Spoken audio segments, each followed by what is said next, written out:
शिंदे आज उपमुख्यमंत्री पदाची शपथ घेणार आहेत। एकनाथ शिंदे यांची समजूत काढण्यात देवेंद्र फडणवीस यांना यश आलंय।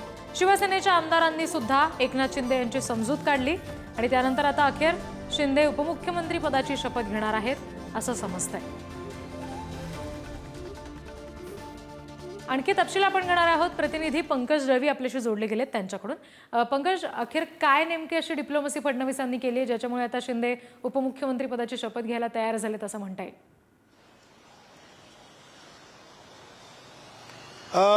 एकनाथ शिंदे हे उपमुख्यमंत्री पदाची शपथ घ्यायला तयार झाल्याची बातमी येते। काल 2 वेळा एकनाथ शिंदे आणि देवेंद्र फडणवीस यांच्यामध्ये बैठक झाली आणि त्या बैठकीमध्ये दुसऱ्या बैठकीनंतर चर्चा सकारात्मक झाल्याचं सांगितलं आणि आता एकनाथ शिंदे उपमुख्यमंत्री पदाची शपथ घ्यायला जवळजवळ तयार आहेत। हेच जे आहे ते सिद्ध झालेलं आहे, ते नक्की झालेलं आहे, समजतं निश्चित झालेलं आहे।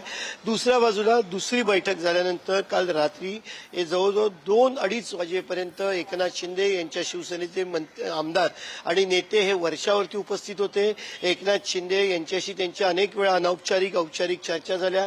याच्यामध्ये त्या आमदारांनी एकनाथ शिंदेंना गळ घातली की तुम्ही काही करून उपमुख्यमंत्री पद स्वीकारा, कारण 2.5 वर्षापूर्वी आपण जे बंड केलं त्या बंडानंतर ते मुख्यमंत्री झाले।